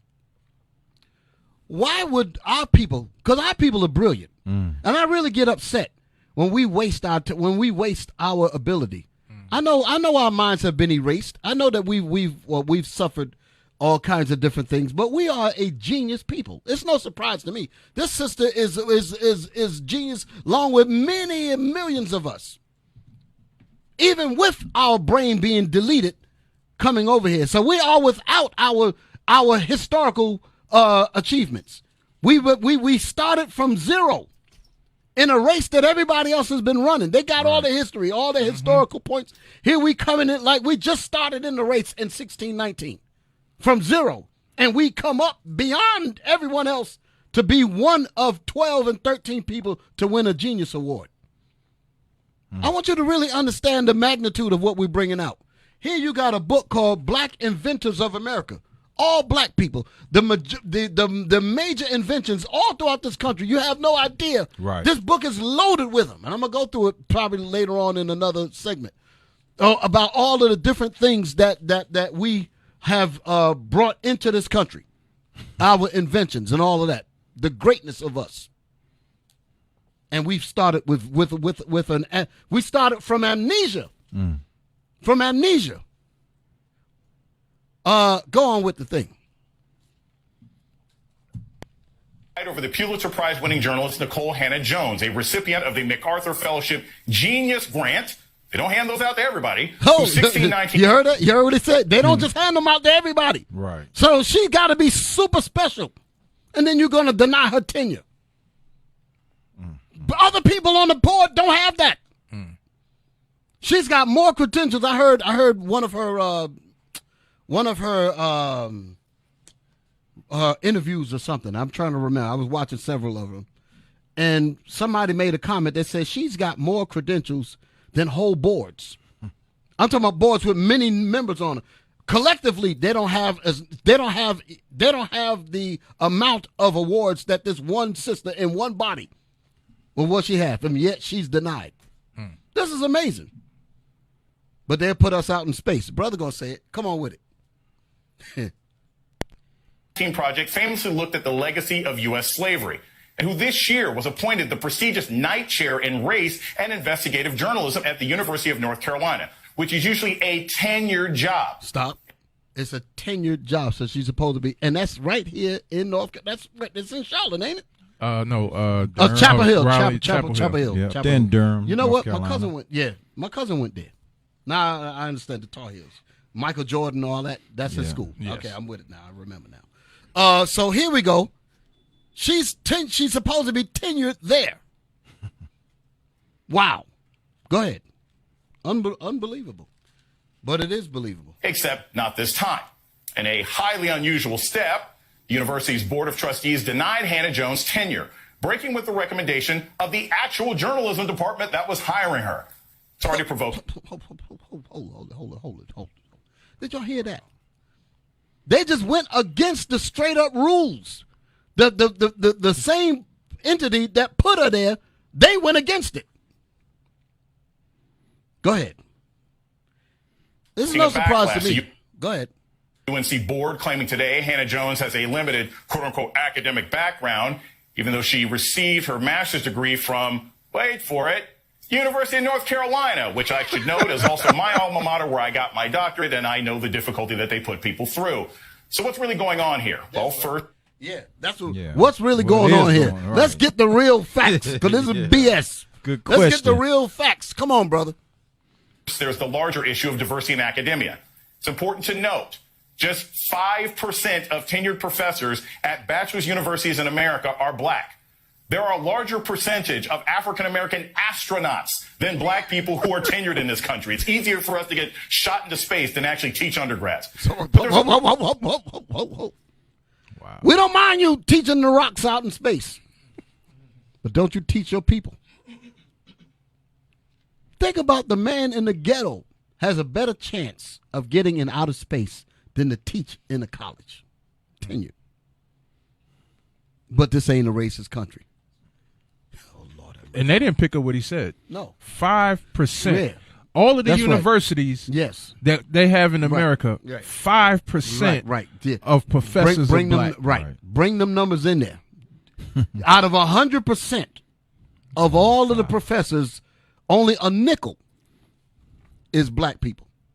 And you have more professors, even Indians, that teach Yes. statistics and mathematics and all these other things, then I guarantee if we looked it up, they would have more of them in the universities than they would have blacks. Yeah. Yeah, yeah. A lot of them, because a lot of them so-called Indians, they take that, they in them kind of programs. Yes. Right. I've seen a lot of them. When I went to school, I've seen a lot of them. But one of the, what I was going to say? I was going to say something. As we're bringing this information out, the sports people. UNC, you got, they got the football, what they got? The football, I don't know. Basketball program, You know these things. Come on, program. Captain, give it to me, man. Yeah. These sports figures that's on here, these sports, in these colleges, with Right. 5%, let me set it up. With 5% of all of the tenured professors, only 5% of them are black people. So the 95% that's left, they ain't going to bring up no information about 1620, nothing. So you ain't even going, from the 95% of the people that's there, the tenured professors, none of them are going to teach you this truth. None of them are going to teach you this truth. Right. And with the 5% that's there, you might get a glimmer. You might get a glimmer. Because Jeffries in New York, he was trying to bring out some information. He was a tenured professor in City College in New York, CUNY, what they call CUNY. He was a tenured professor. A lot of people don't know what I mean when I say Jeffries. Go look him up. Leonard Jeffries. They took his speech and basically said that he was anti-Semitic and used that to fire him. That's what they did. Okay. So the whole point was not to bring the truth out at all. So within that 5%, he was one of them. Here's a sister that's won all kinds of awards. Jeffries didn't win all of that. She won all of that. And they stopped her. And we the threat's supposed to be the black man. Those are the black man is the one that they're really trying to kill off. Because they figure that, well, we kill their men off, we could take the women and just make them ours. Because that's all they got to do. Once they kill us, once they get rid of us, our women are fair game to them. Because they can't reproduce themselves. Only thing that's going to come through our black women is chocolate-covered white people. Because of their brown skin. The black race is finished. If you ain't got no black man to put that black seed in you, black woman, the black people are done. White folks can lay with all of you black women, and not one of you will be brought back into the surf, regardless of how dark you come out. Because the seed come from the man. Okay? And that's the reason why they want to kill off these brothers. Okay? So, what I wanted to say to this here, let's play. Did we get to my time yet? Because I wanted to bring up, because I don't want to skip anything. Let's keep going. Yeah, let it ride. Because we're talking about them being against. Let me stay with the context. We're talking about the GOP fighting against the advancement of this curriculum being taught where our people are. And like I was going to say earlier, the sports figures. You got all of these black football stars. Yeah. Black base. What's the other game that they play in there? Yeah, basketball. Yeah. All of that. Yeah. Making big money for the colleges. Right. And then when it comes, now you can understand about Kaepernick. That's why he took the knee. He was like, "What the hell is this?" Right. I'm running all up and down the gridiron, throwing the ball and all of that. And now when it comes, then I turn on the TV and watch one of my people get choked to death, beat to death, shot to death. And then you want me to hold my head up talking about some American flag? Hell no. And look at what they tried to do to him. And what they did to him. Now, I know he's been taken care of on the back end on some other thing, but that should have never happened to him. Right. Just like the sister here.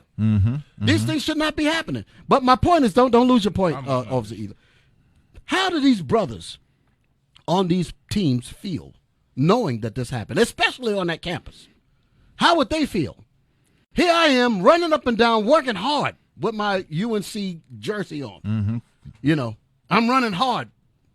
And they won't even allow my sister, who's got all kinds of awards. White folks ain't getting no awards like that. And they won't even allow her to come to my university, quote unquote, come to the university and teach us why is it that so many of our people are messed up and what is this country looking to do with that? Because she's not really racist in her terminology. She's just bringing truth. They won't even allow that. They won't even allow that. Wow. So how do these brothers feel? I wonder. The basketball players, the football players, there's got to be some conflict in their spirit. Yeah, you got James Worthy. Yeah, come from UNC. Exactly, I remember him. Yeah, Kenny Smith. Yeah, all them guys. Right, Antoine Jameson. You got a lot of them. Okay, so all that. So go ahead, Officer Eli. No, I was just thinking that you have a higher percentage of black athletes as opposed to instructors. The thing is that it gives us, the system is so messed up that someone like herself would want to go there as opposed to maybe a historically black college where it would be more free for her to teach that, that type of academia to heavily African American community. Right. But because we looked at what they was paying her, I would probably go there too for $180K a year. Right. But at the end of the day, like he said, you got both of them graduated from UNC. Right. Those schools aren't built on the fact that we have a few apples that get out and do something well. That school is built on the racism of America. Right. Yes. They know where their alma mater, who's coming in and paying that money every year. Because at the end of the day, the black athletes bring in the money. Absolutely. But it keeps the boosters there continuing to pay that money. Right. In terms of keeping that university afloat. So the percentage is going to be low regardless. Right. They can do that to her. Right. Yeah, basically exactly, is what I'm saying. Exactly. I get it. So let us play on. There's also the cowardice element. University supposedly committed to the free exchange of ideas, which is now afraid of what Nicole Hannah-Jones might say in the classroom. Would prefer to bend to politicians like Mitch McConnell, who is on a crusade against the 1619 Project, which I'm sure he hasn't read, and those voices over on, the crazy place, Fox. The entirely fraudulent 1619 Project headed by Nicole Hannah-Jones. Hold it. Listen to these people. What we heard, we damn near heard terrorism. What did he say earlier? What did he say? He said trafficking and poison. Yes. That's basically saying you Bin Laden. you coming with truth. You're Bin Laden. Now they're talking about what did this guy just say? What did he just say? What was the word that he just used? Run it back. Fraudulent. He said fraudulent. Wow. And here go my boy in court. Can I give her a hug? Right. I tell you, our minds have been erased clean. Okay, and we've adapted the same white supremacy mind in black flesh. We've done it. That's what that display was during the Botham Jean situation when that white girl.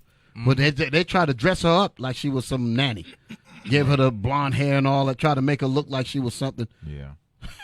They should have brought her behind in there with the orange jumpsuit on. Maybe he wouldn't have hugged her. And you know that this is for Esau because the fact that all of these different shows are coming out, and all these other shows showing slavery existed. Exactly. For him to sit there and say it's fraudulent, is not for us. Right. They're putting it out there. Every year they're putting more and more out there for us to see that these things existed, and he just literally said to everybody, 1619 was fraudulent. That didn't happen. Wow. Go on. Yeah, you had something. I'm just looking at this right here already, and this is show this thing here. It says Mitch McConnell blasts the New York Times. He's saying 1619 was not an important was not an important date in U.S. history. This guy, you know who he looked like? What was that? In Hannibal, the guy with the mask. I want the mask. I want the mask. You remember that? Oh yeah. Oh boy, he looked. He said it was not. It was not an important date in U.S. history. Hell, wow. So, you know what? Where we at? Says the guy that looks like a turtle. Yeah. Go ahead and play this out, because I'm gonna jump the gun and show something, and then I'm gonna show it later on when it comes up in the lesson. Because I got to do this. I've been talking a lot about racial amnesia, so I got to bring these parts out. Come on. The crazy place, Fox. The entirely fraudulent 1619 Project headed by Nicole Hannah-Jones. This Hannah-Jones dispute leads to a larger question. Why was a woman who distorts history... Stop. I don't even want to let this whole talk. Oh, my goodness. She distorts history. Right. How the hell did you... I'm going to call you white bastards. You distorted the Bible. Where you get Jesus as a white man from? Right. And you want to talk about somebody distorting history? Now, I know this is the whole that talk about some shut up and dribble. I remember that. This is her. That's her. I shouldn't call her a hoe, right? Nah. Call her that. I ain't gonna call her hoe. Hoe. Right. Back it up, play it again. She a part of the whore, the whore of Babylon. Right. Don't make no daggone sense. This Hannah Jones dispute She has so much leads disdain. She has so much disdain and disrespect for this brilliant sister. This Hannah, like you, even the nuances on how she's speaking, Yeah, she's trying to downplaying really it. downplaying it, like she's nothing. Wow, and all of that's on camera for you, black folk, with your empty mind, to side with that. That's the whole point of that. So they she- allowed that to be over the television, so Right. black people be like, "Yeah, this Hannah, blah blah blah blah." Yeah. Because we would just monkey see, monkey do. That's how you expect us to be. Bishop, so she's saying that she distorted history. Yeah. But you can look up on the coast of all of these shores, and you can see the ports, the slave ports. You know about the slave ships. You know about the shackles. You didn't- see all of these movies. You're not seeing. No, you didn't see that. I That's what they're saying. They say you didn't see that. Rodney King was beat to damn death You didn't and see convinced the whole. You didn't see nothing. You didn't see the rope. He was trying to attack with the rope around his neck. Now, Wow. all the people around him, they had enough maneuverability to get a rope around his neck. Other cops are standing back, holding their sticks, not even in the mix. But yet he controlled the whole situation. Rodney King with his beastly physique. That's how they were dealing with him. Right, Bishop, and by her saying because you didn't see that. Right, You didn't see what we saw. They even had the people. Listen to this. I'm sorry. No, Don't you're lose your good, point. you're good. They even had the people in the jury to dismiss what they saw on screen and to accept something that they said, well, you don't know what happened before the cameras rolled. Who gives a damn? Right. They said they made them dismiss what was on this. They made them dismiss what they actually saw and said, well, who knows what happened before it? Right. I'm saying, well, what the hell happened before it? I'm looking at it now. Who cares what Who happened cares before? what happened They before? had the rope and they around made his them neck. believe something that wasn't even in the room. So you as you making a heavy point, all of the proof, the slave monuments and all of that. Right. You black people didn't see that. Shame on you. That's how they deal with us. Shame on you for seeing something that you didn't see. And for her to say that she's distorting it shows you how much these people really hate your guts. That's what it's showing you. How much she really hates your guts. And our Yes. people want to trust their enemies. Yeah. That's the madness of our people, man. We got to come out of that delusional state, Israel. Absolutely. Right. Come on. to a larger question. Why was a woman who distorts history even up for a tenure position at any university in the first place? These people leave you speechless. Yeah. How diabolical they are. They really leave you speechless. The diabolical the diarrhea, beast, the diarrhea that comes out of their mouth, Right. that come out of their mouth. Right. It's unbelievable. It's unfathomable. Right. My. Go ahead, Lord Jesus. They're talking about this sister. Go ahead. Let me hear the rest of it. Is that was the time? Okay. All right. You know what I'm going to do? I'm going to jump the gun. Go all the way down to my Fred K. Price. I got to do it because I've been talking a lot about racial amnesia. Now, again, I'm going to bring this back later on in the lesson, but I did not want to let you linger too long without dealing with what we're really dealing with, because we're really dealing with a heavy drug on us, and it's really time for us to really focus on what the real threat is. Now, I'm going to line it up now. Again, 1619 projected in black and white. I'm going off the path of my lesson because I think I need to bring this in right about now, and I'm going to bring it back later on as the lesson requires.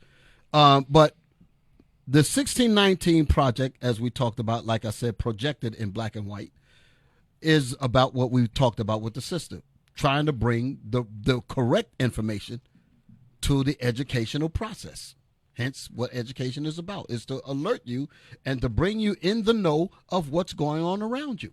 To say that people don't need to be educated about what happened to us in slavery is to ignore the conditions by which slavery has done to us. So again, it goes back to the point of when you see our people, grown men, grown women on the streets in a wasted condition, and you don't have the history to know how they got there, you would actually be thinking in your mind, what's wrong with these people? Why won't they just pull themselves up by their own bootstraps? Why won't they do this? Why won't they do that? It's because a hole in our head has occurred by your vicious, demonic, virulent, evil forefathers.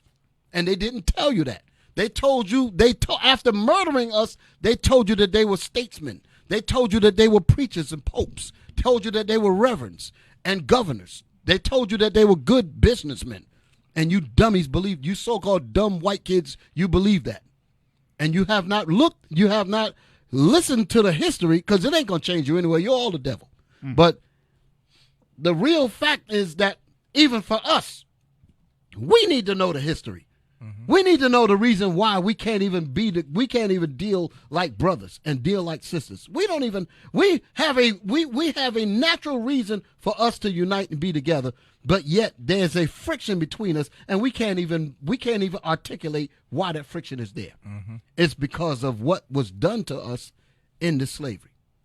And what was done to us, a total stripping of who we were prior to the 1600s. Our whole memory has been erased, and we've been made to start out new. Here you are, a full functioning human being with no history, with no mental remembrance of nothing. You're like a blubbering idiot. Everybody else is running circles around you because they have their whole past. They have everything around them. And we're in the middle, lost in the sauce. That's the reason why Revelation 11:8 says what it says. Give me that real quick, and then we're going to read this. We're going to read Revelation 11:8. Let me read that thing. Revelations chapter 11 and verse 8. Come on. And their dead bodies. The Most High said, and our dead bodies, meaning Negro. That's why it's using dead there. Because there's no life in us, because the life in us was stripped away. We've been made into something else totally. Something manufactured here. Where the hell is a Negro? Where's the genesis of us? We can't even go beyond the 1600s. These doggone funny names we got. Where the hell these names came from? Where's our original names at? Right. Where's our culture? Where's our language? Where's our land? Where's my lineage? All that been wiped away clean, and here we're running around talking about we're citizens. Read. And their dead bodies shall lie in the street of the great city, which spiritually is called Sodom and Egypt. The great city that we're in, this great so-called American system, is a spiritual Sodom, which is the homosexual utopia. That's where we're at. This is it. This is the place for it. And it is also a spiritual Egypt, because we were held in bondage here. The greatest city on the planet Earth that has both of those traits, you're in it. America. Read. Where also our Lord was crucified. Who crucified it? These terrorists called white folks. They crucified Christ. These terrorists did that. They're the terrorists. Go ahead. And what they go, oh, that's hate speech. This ain't hate speech. This is truth. That's the reason why they don't want that sister to speak. They don't want the Bible to speak, because truth fractures them. Truth destroys lies. One nation under God. Please, read. And they of the people and kindreds and tongues and nations shall see their dead bodies 3 days and a half, and shall not suffer their dead bodies to be put in graves. You don't bury people that are alive physically, but spiritually they're dead. That's the reason why we got the name Negro on us, because we were made. There ain't no such people as Negroes. They created that. They created that thing right here in this country. Okay, now, give me Isaiah 1:3, and then we're going to play my clip. Y'all got my time set up? Yes, sir. Okay. Isaiah 1:3. This is what the problem is. We're going to read amnesia. We're going to read racial amnesia out the Bible. Then we're going to play the clip. Isaiah chapter 1 and verse 3. The ox knoweth his owner, and the ass his master's crib. God says that the dumb animals like oxes and jackasses, they know where their land is at, and they know who feeds them. That's what it means when it said they know who their owner is. Our slate has been wiped clean. We don't know anything about our history. We don't know we don't even know why we're here in this country. We're here because we broke the laws of God. That's the point. Right. That's the reason why we're here in slavery. But they ain't going to tell you that in church, and they damn sure ain't going to tell you that in school. Read. But Israel does not know. But the true Israelites don't know who they are. So what in the world they mean with these rats in Jerusalem banging their head up against a wall? They think it's from the temple. That's Herod's wall. It ain't got nothing to do with Solomon. Okay? So they're talking about some day the Jews. No. You're the Jews. You so-called black people. And I ain't done with you yet. I got a lot of information that I'm going to bring out by the grace of the Lord. Read, is that it? My people does not consider. The reason why we don't consider it is because our brain has been wiped clean from our history. We know nothing about our history. And they're going to pay for that. Just like we read earlier, the evil that they've done to us, they're going to, like, we have never been a nation. Nothing great about us. You don't read nothing about us at all. All of the greatness that you hear that's coming from black people is what we did in captivity. This great inventions and all that, none of that has anything to do with history prior to 1619. All of the great inventions of black America, like the books that I was holding up and the different records that I got in my bag here, all of that happened in this country. Despite a blank mind. Despite amnesia. So we are a hell of a people. I'm telling you. We are a hell of a people. Let's get that thing rolling. I know y'all going to talk about this. Let's let it ride. Quote, knowledge of race history is to the race exactly as an individual's memory is to that individual. The masses of African Americans suffer from partial cultural amnesia because of a certain deliberate program which wiped the slates of our memories clean of true African events prior to the cotton fields of America. Back that up again. Back that up again. Back it up again. Let it ride again. When I heard this, I almost fell out my chair. He didn't really say anything profound, and he ain't bringing no scripture, so we understand that. But the fact that this was said, I had to zero in on the words that he said. I had to deal with it because it's heavy what he said. Let it ride again. Is to that individual. This, but here, get this now. Quote, knowledge of race history is to the race exactly as an individual's memory is to that individual. Stop. The masses of... He said that racial history, right? Mm-hmm. Did y'all hear what he said? Mm-hmm. What did he say, Eliakim? He said racial history is to a people is the same as the memory is to an individual. That's what he said. Yes, sir. Okay, back it up again. Let us make sure we digest what's being said here. Here, get this now. Quote, knowledge of race history is to the race exactly as an individual's memory is to that individual. The masses of African Americans suffer from partial cultural amnesia because of a certain deliberate program which wiped the slates of our memories clean of true African events prior to the cotton fields of America. Pause it. What was the deliberate action that happened? Slavery. Mm-hmm. That's what caused our minds to be wiped clean. But he's making the point that your history is so important. Your racial history as a whole people is so important. It is as important to a whole race as an individual who loses his memory. When you see a person that loses their memory, it's a horrible thing. Like when you watch that, what they got that white boy, what's his, the Bourne Identity. Yeah. Jason Bourne. That's an example. Amnesia. He didn't remember anything about how he got to where he was. That's a decent analogy. Because he had all of these skills and all that, but he didn't know where he got them from. Right. And that's us. We got genius in us, but we know nothing about it. Perfect analogy.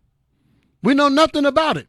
Here we are. Brothers can take turntables, records, with some drums, spin it backwards and forwards, make music.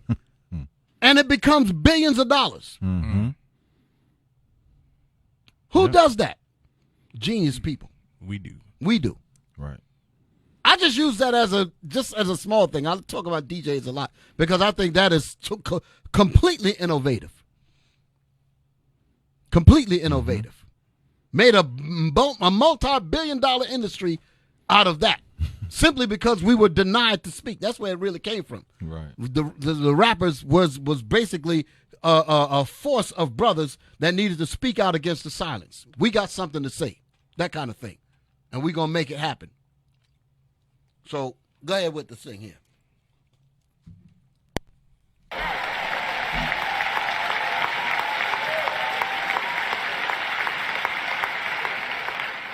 But the monsters who perpetrated this cultural genocide. I said the monsters. The monsters.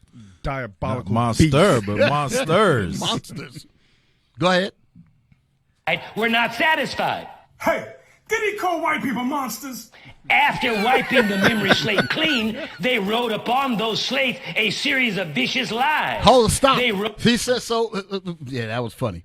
All praises. Most High Christ bless the bishop. Happy Sabbath, Bishop. We couldn't leave you out.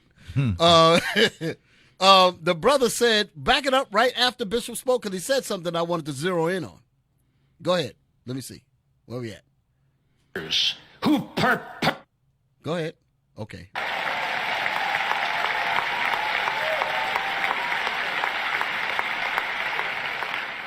But the monsters who perpetrated this cultural genocide were not satisfied. They weren't satisfied. Did he call white people monsters? Keep it going. After wiping the memory slate clean, they wrote upon those slates. After wiping, hold it, that's what I want. After wiping our minds clean of our history. They don't want the sister to teach. They don't want nothing to put on our brains but garbage and lies and Christianity. That's what they wrote upon the slate. That's what they wrote upon our minds after it was empty. Right. Go ahead. That's why I say that's where the Negro came from. A made thing. They wiped out who we really were and put Negro stamp, stamp, stamp, stamp. That's what they did to us. Go ahead. They wrote on the slates, on the minds of all, black and white alike, that the African is really an ape. Hold it. That's what they wrote on our minds. They wrote it on white folks too, and they wrote it on they wrote it on white folks to look at us as apes, right? Knowing damn well that they didn't get no damn apes. Right. That was because we broke God's laws, and you demons gonna pay for that. But you called us apes and all of that doggone thing, and got us to believe that. Got us to believe that because you wiped the real essence of us away in slavery. You're gonna pay. God allowed you to do it, but just like we read earlier, He's gonna allow us to get you back. Go ahead. Which can speak. They wrote on the slates. Back it up again. Let's get that whole statement. I've been talking a lot, but I don't want y'all to miss these points. Go ahead. A series of vicious lies. They wrote on the slates, on the minds of all, black and white alike, that the African is really an ape, which can speak.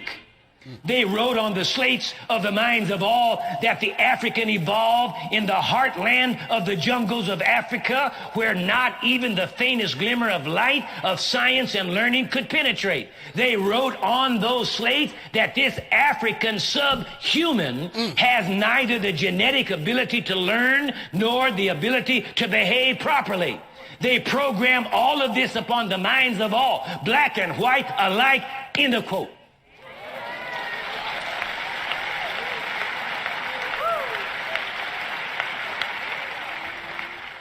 I agree with this because the history of this nation bears it out.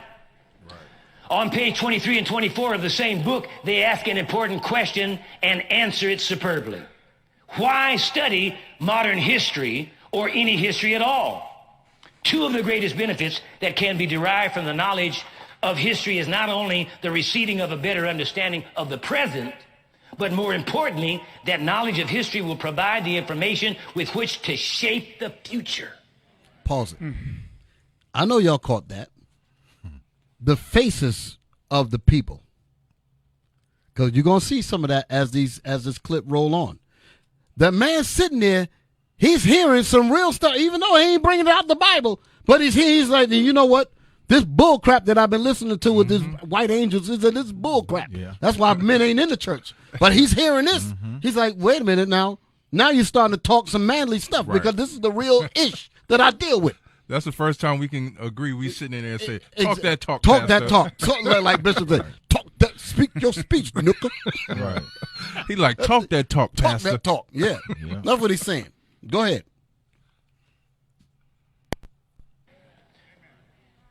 Place yourself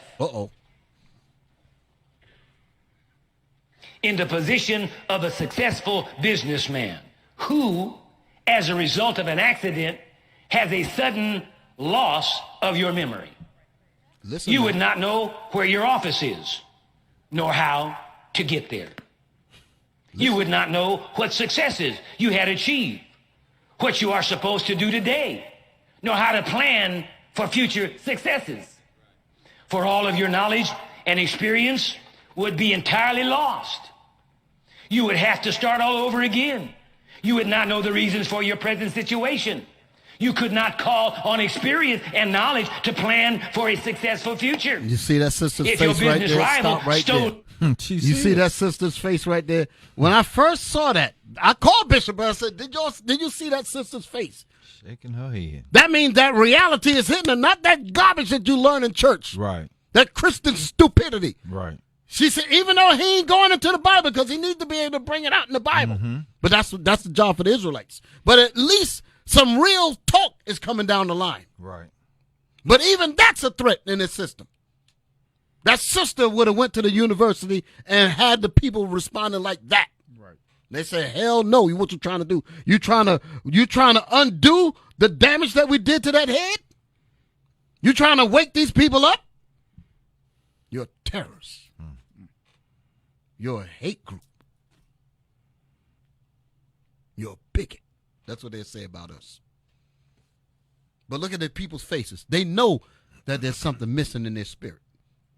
And when they hear it, even though they ain't been brought to this yet. They ain't been brought to this Bible yet. But that's the look of, you know what? That man's he's saying something that we need to be hearing. Even though they don't have the full weight of it. That's the look of, I know when I hear truth. Exactly. And this is what I was talking about when regards to the sister, Nicole Hannah Jones. They look at stuff like what Price is talking about, even though he ain't bringing out the Bible. I got to keep saying that. They look at the sister, even though she ain't talking about the Bible. But these people are wise. I'm talking about Esau now. His every thought is deep. He said that if we allow any semblance of this kind of talk, it might be used as a conduit to bring them to that very book that we're trying to get rid of. Right. Phenomenon. That's Just a seed. Just a seed that we need to pluck up the whole root. That's how they act. Back it up again. Let's get all that. And I'm going to let it ride. I'm going to let it ride after this. We're going to end it after this here. We're going next week, I think I won't be here to do this show next week. So the week after that, we're going to continue with the series. So let me hit you with the rest of this, and brothers and sisters, we're going to close out. But you got to get this. Go ahead. Today, know how to plan for future successes. Meaning if you lost For your all of your memory, knowledge- hold it. Let's back it up. Let's get the words. Let's get the whole. I seem to be redundant because I really want y'all to really get it. I want y'all to get the points. Go ahead. In the position of a successful businessman who, as a result of an accident, has a sudden loss of your memory. Imagine if you was a business. You would not know where your office is, You won't know where your office nor is. how to get there. You would not know what successes you had achieved, what you are supposed to do today, nor how to plan for future successes. For all of your knowledge and experience would be entirely lost. All of our You would greatness, have- hold it. All of our greatness of what we did in history. All the Bible, the book of our fathers, have all of that history in it, and that's what our past is. Hence, the Bible is the book of our fathers. But our people have to be reintroduced to their own book. Have to be introduced to their own photo album. That's us. Because they got that whip of amnesia. Yeah. The proper way. The proper way. Right. Go ahead. To start all over again. You That's would not us. know the reasons for your present situation. You could not call on experience and knowledge to plan for a successful future. If your business rival stole your records, they could tell you all kinds of falsehood. They could reduce you to an impoverished, blubbering idiot. That's what they've done to us. Right. Idiots. Blubbering idiots. That was the end of it? Okay. So that's what they've done. We can't even, like he was saying, We can't even explain why we're in the condition that we're in because our slate has been wiped clean prior to the 1600s. So we would act, like I said earlier, we would actually think that this is us, not knowing that something was done to us. That's why when you see young men walking around the streets with their pants hanging off, they're talking about this is my culture. Exactly. It's my block. Culture? The culture of a nigga. That's the point right there. You see, you be like, why is he walking around with his pants hanging down? Why is he doing this? Why did that? It's because of what was done to us, and we have no knowledge of ourselves prior to that. Right. Go ahead, play on.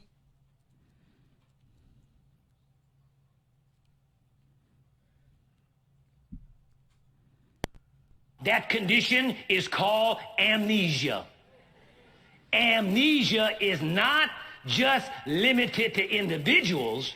A whole race can have amnesia. That's heavy. There it is right there. That's heavy. We'll stop it there, brothers. We'll come back. We'll come back on our next show and we'll go further into this. Brothers and sisters, I hope you got a lot out of this. And the point that I wanted to make again, showing you the reason why the 1619 is a critical date in our history, and the 1619 project. That's the reason why I entitled it "Projected in Black and White," because we're gonna give you the real essence of what 1619 is about, and all the cohorts of evil that's trying to prevent you, brothers and sisters, from understanding your binding tie, your tangent pipe, your conduit back to the Bible. They want to get rid of that.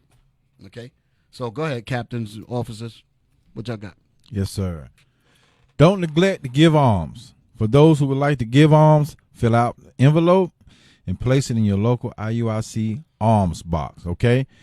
To give alms online, donate to IUIC Concord via PayPal, iuic.concord.nc@israelunite.org. And also donate to the Booster Club via PayPal at iuic.fundraising@israelunite.org. And your alms and donations are greatly appreciated, brothers and sisters. We definitely appreciate that as well. Also, check us out. I know that we're building a school in Ghana, I think it is. And go on Instagram. I know we got some records out there that points to that. So support that effort as well. We got brothers and sisters out there that's trying to get this truth. To get rid of this racial amnesia. Okay, with that, I'm Bishop Yawasop, and for the crew, Captain Saraya. Hey, Officer Eli. Officer Nashon. And also Officer Eli Kim. Also in the booth, we have Officer Gidron. We also have Officer Kaz. You know about my Kaz, right? Kaz in the booth. Okay, we also have Soldier Israel in the booth. Also, Officer Soldier O'Shea. I keep getting them mixed up with the Captain O'Shea, so that's why I keep getting it twisted up. Yes, sir. Soldier O'Shea. Also, on the camera, we got Soldier Ezekiel. Soldier Ezekiel. You try to get up in the mix, okay? All praise to the Most High. Brothers and sisters, we say shalom to you. Happy Sabbath.